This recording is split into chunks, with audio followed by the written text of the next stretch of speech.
Producto final, el cerebro en desarrollo, la primera infancia. Estructura del cerebro humano. El cerebro, aunque pequeño en tamaño, es el órgano más complejo y poderoso. Controla funciones vitales, emociones, pensamientos, aprendizajes y la memoria. Desde el nacimiento ya está sorprendentemente desarrollado. Así que para conocer de una forma buena la estructura del cerebro humano, conozcamos más sobre el cerebro. Lo principal de la organización del cerebro humano ya está en marcha con sus respectivas subdivisiones funcionales, reconocibles incluso a los 40 días del embarazo. Conozcamos más sobre ellas. Prosencéfalo.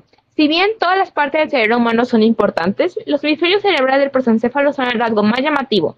Con los profundos pliegues, crestas y valles de la corteza, cada hemisferio comprende 4 lóbulos: frontal, parietal, occipital y temporal, con distintas funciones cada uno que más adelante veremos a profundidad.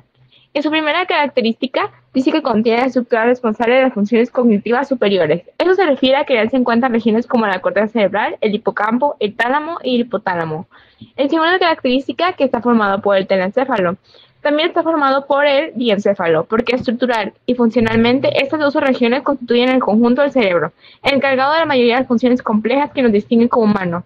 En tercer lugar, los hemisferios cerebrales del prosencéfalo son el rasgo más llamativo.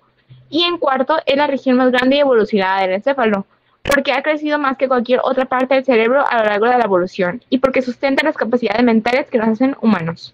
El encéfalo se caracteriza por desempeñar un papel relevante en la motivación, porque contiene estructuras que producen dopamina, un neurotransmisor clave en el sistema de recompensa, y con sus regiones se involucra en generar placer, impulsar la búsqueda de objetivos y reforzar conductas motivadas. Y participa en el control de la conciencia, porque contiene parte de una red de neuronas que regula el estado de alerta, la vigilia y la atención, además de ajustar reacciones sensoriales de bajo nivel, porque actúa como un centro de procesamiento inicial de estímulos visuales y auditivos. Finalmente, a través de estructuras, ayuda a organizar y coordinar las respuestas a lo que percibimos del entorno. El romboencéfalo participa en la coordinación motora del equilibrio, porque incluye al cerebelo y al bulbo raquídeo. El cerebelo ajusta y coordina los movimientos, mientras que el bulbo raquídeo regula el tono muscular y la postura, permitiendo un control preciso del cuerpo. Además, a través del bulbo raquídeo controla reflejos básicos de supervivencia, como la respiración, el latido cardíaco y respuestas como la tos o el vómito, esenciales para la protección del cuerpo, además de la transmisión de señales entre el cuerpo y el cerebro. Finalmente, controla funciones básicas vitales, como la respiración, el ritmo cardíaco y la presión arterial. En cuanto a los lóbulos, está el lóbulo frontal, que está asociado con toda una serie de procesos que van desde el control motor hasta funciones ejecutivas, tan complicadas como la planificación y la toma de decisiones. Y en cuanto al lóbulo parietal, se sitúa en el procesamiento de las informaciones táctiles y la creación de representaciones corporales en el espacio tridimensional que nos rodea. Y el lóbulo temporal, que contiene áreas que son responsables del procesamiento de las informaciones auditivas y sociales. Y también se hay estructuras subcorticales, importantes para el aprendizaje y la memoria, como el hipocampo y las emociones para la amígdala. Y finalmente el lóbulo occipital, que sirve para procesar las informaciones visuales, incluye áreas específicamente vinculadas al procesamiento de atributos, tales como el color y el movimiento. La realización de las funciones durante el desarrollo, la corteza cerebral se divide en 4 lóbulos: frontal, parietal, occipital y temporal, también teniendo más de 40 subregiones con funciones como el lenguaje, memoria y movimiento. Y en cuanto a las funciones específicas, cada zona tiene tareas definidas. El cerebro es muy flexible, puede reorganizarse según la experiencia y el desarrollo. También las regiones subcorticales, que esta organización también existe en ellas, ya que están conectadas con la corteza y ayudan a coordinar nuestras acciones. El movimiento es controlado en buena medida por 3 estructuras interconectadas. Primero, la corteza motora primaria, ubicada en el lóbulo frontal, es la que envía las órdenes para que los músculos se muevan, básicamente la encargada de iniciar y coordinar movimientos voluntarios. Después están los ganglios basales, que son un conjunto de núcleos ubicados en el profundo del cerebro. Estos controlan los movimientos voluntarios, pero no los ejecutan directamente. Su función es más de tipo moduladora, no inicia el movimiento, pero lo suaviza, lo afina y lo hace más preciso. Finalmente está el cerebelo, que es como el editor de tus movimientos. Aunque este no da las órdenes, asegura de que todo salga suave, coordinado y equilibrado. Básicamente coordina músculos, corrige errores, mantiene el equilibrio y aprende movimientos nuevos. Básicamente todas las estructuras desempeñan un papel diferenciado en cuanto al movimiento. Por ejemplo, el cerebelo es fundamental para el aprendizaje motor. Hemisferio izquierdo. Si bien todas las partes del cerebro humano son importantes, cada hemisferio del cerebro está subdividido y tiene sus propios lóbulos frontal, parietal, occipital y temporal. El hemisferio izquierdo del cerebro, también se denomina cerebro digital, es responsable de lo siguiente: el discurso, la analítica, el orden, la lectura, la escritura, la secuenciación, la lógica, las matemáticas, el pensamiento lineal y el lenguaje de base visual, como lo hacen las personas mudas y sordas. Además de sus funciones está el control del sistema inmunitario, las funciones corporales involuntarias como la digestión, el latido del corazón y la respiración. Además de que afecta la capacidad del individuo para prestar atención a los detalles, nos ayuda a perfeccionar las habilidades motrices y convierte los sonidos en el lenguaje y traduce los significados. Cuanto a su compañero, el hemisferio derecho, se asocia con funciones relacionadas a la creatividad, la intuición y el procesamiento global de la información. Nos ayuda a controlar la inteligencia espacial, que es la capacidad para presentar ideas e imágenes de forma mental, además de la percepción. Y aunque no traduce pensamientos en palabras como el área de Broca en el hemisferio izquierdo, el hemisferio derecho enriquece la comunicación, permitiendo que el lenguaje no será solo técnico o literal, sino expresivo y contextualizado. En cuanto a las áreas de Broca y de Wernicke, son claves en el lenguaje. La primera se encarga de la producción y la segunda de la comprensión. Ambas están en el hemisferio izquierdo del cerebro, Broca en el lóbulo frontal y Wernicke en el lóbulo temporal. Además, el procesamiento del lenguaje activa regiones relacionadas con la audición y la visión, dependiendo de si se escucha o se lee. Y la corteza temporal aloja la área de Wernicke y la corteza prefrontal está vinculada con la memoria de trabajo. Pilares del cerebro. El cerebro está formado por unas 100.000 millones de neuronas, cada una con 4 partes principales. Las dendritas, que reciben señales de otras neuronas, el cuerpo celular, que integra la información y decide si genera un impulso eléctrico, el axón, que transporta ese impulso, y los terminales axónicos, que liberan neurotransmisores en la sinapsis para comunicarse con otras neuronas. Las neuronas no se tocan directamente, entre ellas hay un espacio llamado hendidura sináptica, y cuando llega un impulso, la primera neurona libera un neurotransmisor que cruza ese espacio y se une a receptores en la dendrita de la siguiente neurona, eso provocando un nuevo impulso eléctrico y permitiendo que la señal continúe. Y además de las neuronas, el cerebro tiene células gliales, que son incluso más numerosas. Estas células apoyan a las neuronas asegurando oxígeno, nutrientes y otras funciones esenciales. La materia gris, que contiene neuronas y se encarga de funciones como pensar, sentir y decidir, y la materia blanca, que está compuesta por axones, dendritas y células gliales, encargándose de conectar diferentes regiones del cerebro. Y ahora conoceremos mucho más de la corteza. Desarrollo de la corteza cerebral. Cuando miramos el cerebro, lo que más nos llama la atención es la corteza cerebral, esa capa exterior arrugada que cubre el encéfalo. Aunque parezca delgada, mide entre 3 y 4 milímetros de grosor y es fundamental, porque en ella ocurren funciones complejas como el pensamiento, el lenguaje, la memoria y el control de los sentidos. La corteza tiene una estructura en capas parecida a una torta con bizcocho, crema y mermelada. Son 6 capas diferentes, y cada una tiene su propia mezcla de tipos de neuronas y conexiones. Estas capas no se forman de golpe, sino que se van construyendo desde adentro hacia afuera, gracias a un proceso llamado migración neuronal activa, es decir, las neuronas nacen en lo profundo y se desplazan hacia la superficie. Además, la corteza no es igual en todas partes, se divide en áreas como si fuera una torta partida en rebanadas, donde cada área tiene una función específica. La corteza motora, ubicada en la parte frontal, controla el movimiento voluntario. La corteza somatosensorial, en el lóbulo parietal, se encarga de procesar las sensaciones del cuerpo. La corteza visual, en el lóbulo occipital, interpreta la información que recibimos a través de los ojos. La corteza auditiva, en el lóbulo temporal, procesa los sonidos. Y la corteza prefrontal, una de las más importantes en el desarrollo infantil, se encarga de la atención, la planificación, el autocontrol y la toma de decisiones.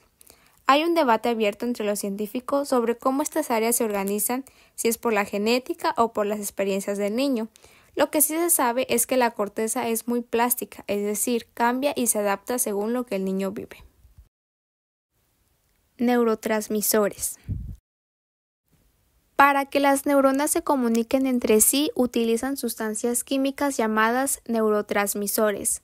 Estas se liberan cuando una señal eléctrica llega al final de una neurona y pasa al espacio entre neuronas llamada sinapsis, donde activan receptores en la siguiente neurona.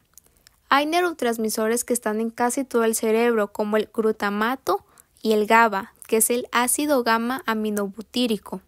El glutamato es excitador, ayuda a que la señal se transmita, mientras que el GABA es inhibidor, es decir, evita que la señal se active. Son como el acelerador y el freno del cerebro. También hay otros neurotransmisores que están en zonas específicas y cumplen funciones concretas, Como la acetilcolina se localiza en neuronas del tronco encefálico y del prosencéfalo, participa en procesos como la atención y la excitación y es esencial en todas las conexiones entre neuronas y músculos, lo que la convierte en un elemento clave para la ejecución de movimientos. La dopamina se encuentra en dos áreas del mesencéfalo, origen de dos rutas principales: la vía nicrostriatal, relacionada con el control del movimiento, y la vía mesolímbica, conocida como el sendero del deseo, que es fundamental para la motivación y la sensación de placer. La noradrenalina es liberada por las neuronas profundas del tronco encefálico. Está implicada en las conocidas reacciones de lucha o huida. Modula procesos de aprendizaje y tiene un rol importante en trastornos como la depresión y la manía. También participa en la atención. Por último, la serotonina, también liberada desde el tronco encefálico, regula el ciclo del sueño y la vigilia, la temperatura corporal, el dolor y el estado del ánimo, lo que la convierte en un regulador clave del equilibrio emocional. Cada uno de estos neurotransmisores viaja por caminos distintos dentro del cerebro y están relacionados con diferentes procesos mentales y físicos. Sistemas y caminos. Dentro del cerebro, los sistemas responsables de nuestras funciones están conectados entre sí mediante caminos. Estos caminos son como autopistas de comunicación que permiten que distintas áreas del cerebro trabajen de manera conjunta.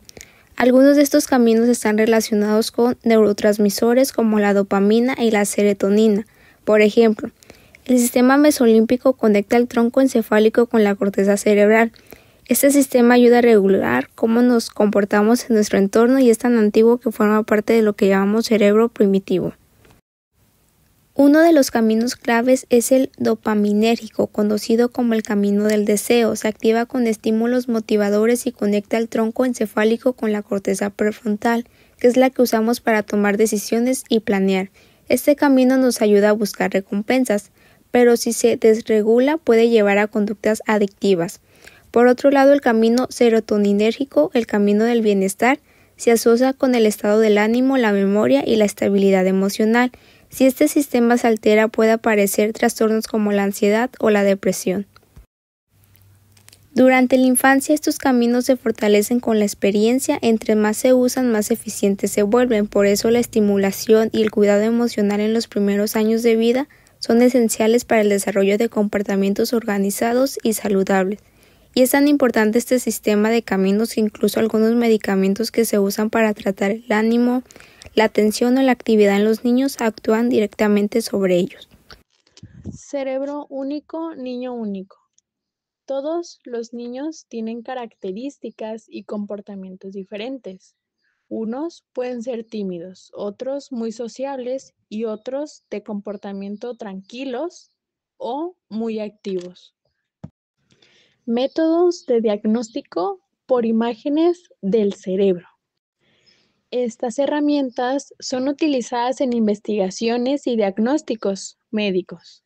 Ofrecen distintas ventajas en resolución temporal y espacial, pero también pueden oscurecer las diferencias individuales en el desarrollo cerebral de cada niño. Algunas de las técnicas principales son la PRE, potenciales relacionados con eventos, la cual mide la actividad eléctrica cerebral, útil para detectar cambios rápidos y constantes. Otra sería el IRM, la resonancia magnética, que representa la anatomía y actividad cerebral. Mide la oxigenación sanguínea como indicador de actividad cerebral y muestra la anatomía completa del cerebro. Y la última es la NIRS, la espectroscopía del infrarrojo cercano, que mide la oxigenación sanguínea cerebral en lactantes, o sea, los geriátricos, menos sensibles al movimiento ideal para los bebés despiertos, y para utilizar el cráneo del bebé para poder medir la oxigenación sanguínea. Antes de nacer, proceso de crecimiento de la gestación. Desde los 40 días, las células cerebrales comienzan a generarse a un ritmo acelerado, es decir, 250,000 células se generan por minuto. En el tercer mes, el sistema nervioso del feto está suficientemente desarrollado para que aparezcan los primeros reflejos físicos.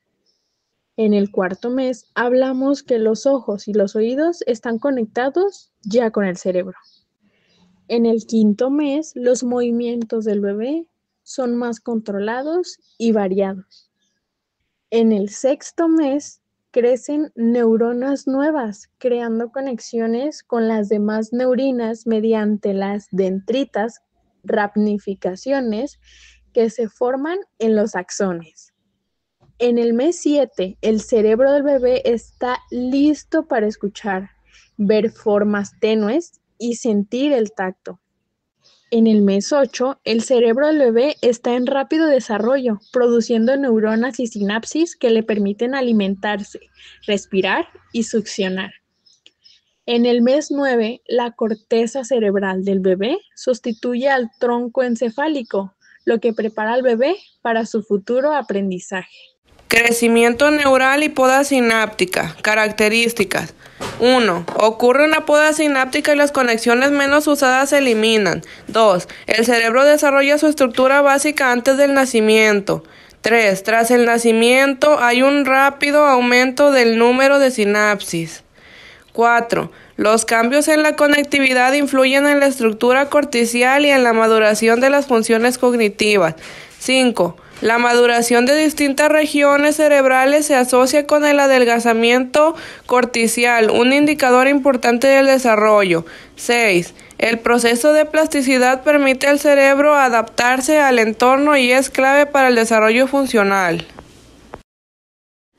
Mielinización y desarrollo cognitivo. Características. 1. La transmisión rápida de impulsos eléctricos al recubrir los axones con mielina.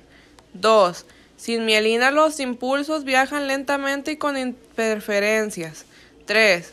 El desarrollo de la materia blanca es clave para la cognición. 4. La materia blanca es un material adiposo de color blanco compuesto de agua 40%, lípidos 45% y proteínas 15%. 5. Se da el crecimiento cerebral y por lo tanto el crecimiento de la materia blanca es más veloz durante los 2 primeros años de vida, especialmente en la parte frontal del cerebro. 6. El desarrollo temprano se debe en parte a la mielinización, que reduce la dispersión de las señales axónicas y aumenta la velocidad. 7. La cantidad suficiente de proteínas y micronutrientes a las madres durante el embarazo y a los niños después del nacimiento es esencial para que la mielinización se lleve a cabo sin interrupciones. 8. Los trastornos en los que se interrumpe la mielinización también están relacionados con impedimentos en las funciones cognitivas. 9. El desarrollo temprano se debe en parte a la mielinización, que reduce la dispersión de las señales axónicas y aumenta su velocidad. Periodos sensibles. Características. 1. En los 2 primeros meses después de la concepción, los genes que se expresan con mayor potencia son los que controlan la proliferación de nuevas neuronas y otras células relacionadas con ellas en el cerebro del feto. 2. La expresión genética para las nuevas neuronas se suprime casi por completo a la edad de los 6 años. 3. Durante los últimos meses del crecimiento fetal, la expresión genética aumenta por el crecimiento de las sinapsis que conectan a las neuronas y las dendritas de los axones, que consisten en las conexiones múltiples de cada neurona. 4. Los genes que controlan la mielinización de los axones solamente alcanzan la mitad de su potencial de expresión en el momento de nacer y continúan aumentando su influencia durante los 12 meses siguientes. 5. Los cambios drásticos en los picos de crecimiento de los distintos componentes del cerebro, como asimismo la maduración de las estructuras y procesos que de ellos dependen, implican que estamos hablando de periodos sensibles. 6. Los distintos componentes del cerebro tienen picos de crecimiento en diferentes momentos a lo largo de su desarrollo. Localización y lateralización. Distribución de las funciones cerebrales. Localización. La localización se refiere a la idea de que ciertas funciones cognitivas están principalmente ubicadas en áreas específicas del cerebro, como lo son la corteza prefrontal. Lateralización. Mientras que por otro lado, la lateralización se refiere a la especialización funcional de los dos hemisferios cerebrales. Localización. Se refiere a la idea de que en diferentes áreas del cerebro están localizadas diferentes funciones. El lóbulo frontal controla funciones ejecutivas como el razonamiento, planificación, lenguaje y movimiento. Lóbulo parietal, procesamiento de información sensorial, percepción espacial y atención. En el lóbulo temporal está la memoria, la audición, el reconocimiento de objetos y el lenguaje. Y en el lóbulo occipital está el procesamiento visual. Lateralización es una especialización funcional de los dos hemisferios del cerebro, donde ciertos procesos cognitivos tienden a ocurrir predominantemente en uno o en otro hemisferio. El hemisferio izquierdo se asocia principalmente con el lenguaje, la lógica, el pensamiento analítico, las matemáticas y el control de emociones, mientras que el hemisferio derecho se relaciona con el pensamiento espacial, la creatividad, las habilidades artísticas, la percepción de las emociones y el reconocimiento facial. Las redes y los estados de reposo. Estas redes son grupos de áreas cerebrales que se activan y se desactivan juntas en estado de reposo. El cerebro, incluso en reposo, genera actividad espontánea en diversas frecuencias. ¿Qué son las redes en estado de reposo? Son conjuntos de regiones cerebrales que muestran actividad sincronizada, es decir, correlacionada, cuando una persona no está realizando ninguna tarea específica. Estas redes se identifican comúnmente a través de fMRI en estado de reposo, resonancia magnética funcional. Principales redes cerebrales en estado de reposo. Red por defecto.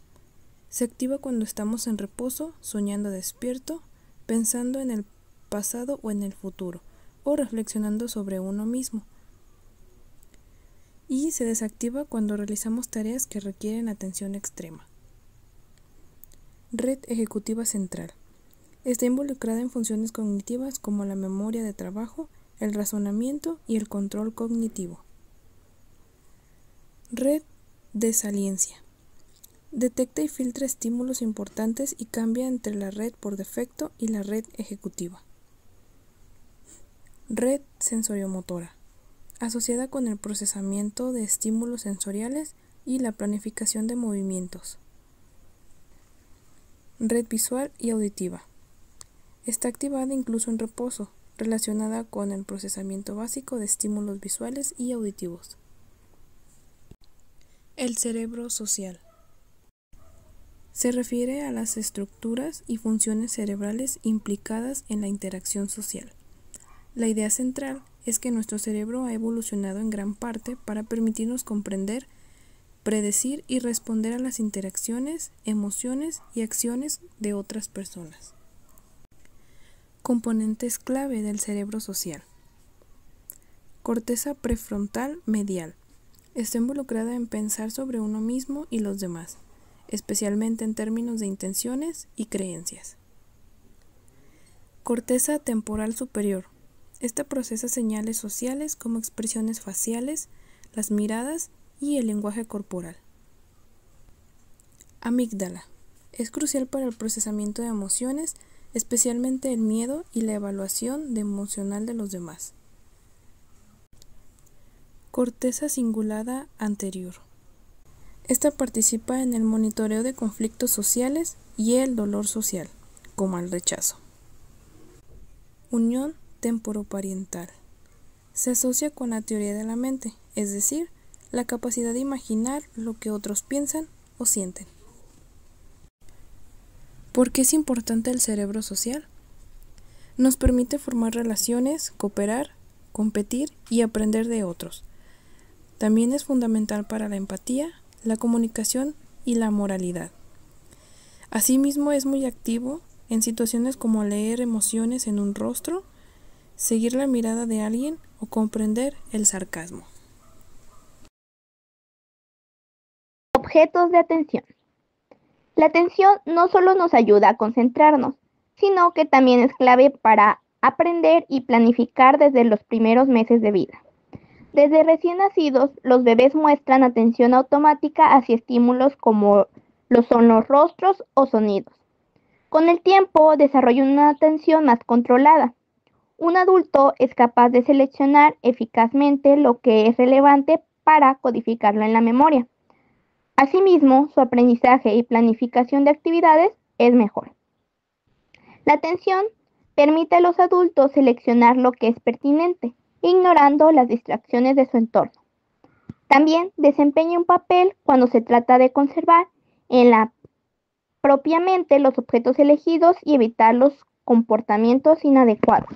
La atención influye en habilidades como la lectura, las matemáticas y la memoria de trabajo, necesarias para nuestro desarrollo académico y laboral. Sin embargo, existen algunas dificultades relacionadas con la atención, lo que nos permite entender por qué a algunos niños les cuesta aprender.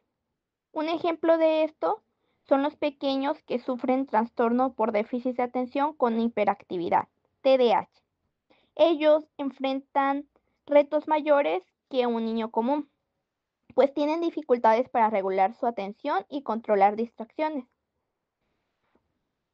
A pesar de eso, estudios muestran que los incentivos motivacionales como la recompensa por una atención continua y los tratamientos adecuados pueden ayudarlos a desempeñarse al mismo nivel que los niños que no tienen problemas de atención. En conclusión, la atención es un proceso que evoluciona hasta la adultez y es clave para el aprendizaje en todas las etapas. Las dificultades relacionadas con la atención se pueden mejorar con intervenciones cognitivas dirigidas siempre y cuando Desarrollo del sistema visual. La visión del recién nacido. Al nacer, los seres humanos tienen todas las estructuras del ojo necesarias para poder ver, pero tienen que aprender a utilizarlas, puesto que la visión empieza a desarrollarse a partir del nacimiento. Desarrollo visual tras el nacimiento. Aprender a ver es la tarea de los bebés durante las primeras semanas y meses. Esto adquiere, enfoca objetos a corta distancia, utiliza los dos objetos en forma coordinada, calcula profundidades y desarrolla la coordinación entre ojos y manos. A partir del mes, empiezan a fijar la mirada en periodos cortos de tiempo y a un radio bastante reducido. Entre los 2 y 3 meses empiezan a apreciar algunos colores primarios y muy brillantes, pero las tonalidades todavía no pueden distinguirlas. A los 5 meses pueden ver a cualquier distancia, aunque los objetos lejanos se siguen percibiendo un poco borrosos y empiezan a reconocer caras familiares y habituales. Desde el 6º y al 8º mes ya pueden coordinar su visión con el movimiento de las manos. Los ojos empiezan a trabajar a la vez, se alinean y miran simultáneamente el mismo objeto. Del 9º mes al año de edad, toca objetos con los dedos que reconoce y empieza a jugar con ellos. También intenta recoger las cosas que se le caen. Se considera que la retina infantil llega a la madurez del adulto entre los 6 a los 11 meses de edad. De los 3 a los 6 años se desarrolla completamente toda la visión, la percepción del espacio visual orientado, el esquema corporal, la lateralidad y el direccionalidad. El pequeño usa su visión para escribir y leer. Adquisición del lenguaje en el niño monolingüe y bilingüe. Desde antes de nacer, los bebés ya muestran sensibilidad a los sonidos del habla. Incluso son capaces de notar que algunos idiomas tienen un sonido distinto de otros, como en el caso del inglés y el japonés. A los 5 meses son sensibles a las diferencias que existen entre idiomas más parecidos, como el holandés y el inglés, e inclusive entre los diferentes dialectos. Posteriormente, al nacer, pueden distinguir sonidos de todos los idiomas del mundo, aunque no los hayan oído nunca antes. Lamentablemente, esta habilidad se reduce con el tiempo, y se adapta solo a los idiomas o lenguas que escuchan constantemente en su vida diaria. Cabe mencionar que muchos bebés crecen en hogares donde se hablan dos idiomas, como inglés-español, náhuatl y español, francés e inglés, u otros. Las investigaciones realizadas respecto a estos casos demuestran que aprender dos lenguas desde pequeños no representa ninguna desventaja.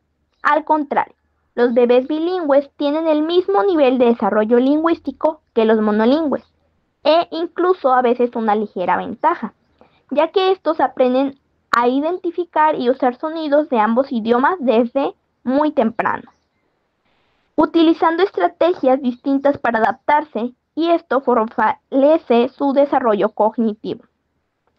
Respecto a nuestro aprendizaje, a continuación analizaremos un aspecto clave, el sueño. ¿Por qué el sueño es clave para el aprendizaje? Durante el sueño, el cerebro no solo descansa, también reorganiza y consolida lo que aprendimos estando despiertos. Un dato interesante es que pasamos una tercera parte de nuestra vida durmiendo, lo que nos hace entender por qué el sueño es vital para el aprendizaje y la memoria. Estudios con animales y humanos han demostrado que dormir después de aprender mejora la retención y la precisión. Incluso las siestas cortas ayudan a los bebés a recordar mejor lo aprendido.